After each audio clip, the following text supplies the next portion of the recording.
Governor Arif Muhammad ഖാനെ അനുകൂലിച്ച് സംസാരിച്ച കെ.പി.സി.സി അധ്യക്ഷൻ കോൺഗ്രസിന് തലവേദന സൃഷ്ടിച്ചപ്പോൾ CPM-ന് തലവേദനയാകുന്നത് സ്പീക്കർ A.N. ഷംസീറിന്റെ അഭിപ്രായ പ്രകടനമാണ്. ഗവർണർ പരിണിതപ്രജ്ഞനായ രാഷ്ട്രീയ നേതാവാണെന്ന സ്പീക്കർ A.N. ഷംസീറിന്റെ അഭിപ്രായം CPM തള്ളിക്കളഞ്ഞിരിക്കുകയാണ്. സ്പീക്കറുടെ അഭിപ്രായം തള്ളിക്കൊണ്ട് വിദ്യാഭ്യാസ മന്ത്രി വി ശിവൻകുട്ടി ഫേസ്ബുക്കിലിട്ട പോസ്റ്റാണ് ഇപ്പോൾ ചർച്ചാ വിഷയം. ഗവർണർ പരിണിതപ്രജ്ഞനായ വ്യക്തിയല്ലെന്നാണ് മന്ത്രി വി ശിവൻകുട്ടി FB-യിൽ കുറിച്ചത്.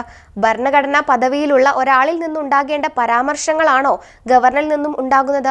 സംസ്കാരമുള്ള ഒരാളുടെ വായിൽ നിന്ന് വരുന്ന പ്രയോഗങ്ങളല്ല അദ്ദേഹത്തിൽ നിന്നുണ്ടാകുന്നതെന്നും ശിവൻകുട്ടി ചൂണ്ടിക്കാട്ടി. SFI വിദ്യാർത്ഥികളെ ബ്ലഡി ക്രിമിനൽസ് എന്നാണ് വിളിച്ചത്. വിദ്യാർത്ഥികൾ സമരം ചെയ്യാൻ കാരണം ഗവർണറുടെ ഏകാധിപത്യ നിലപാടുകളും പരാമർശങ്ങളുമാണ്. കണ്ണൂരിനെ ബ്ലഡി കണ്ണൂർ എന്നാണ് അദ്ദേഹം വിശേഷിപ്പിച്ചതെന്നും വിദ്യാഭ്യാസ മന്ത്രി FB പോസ്റ്റിൽ ചൂണ്ടിക്കാട്ടി.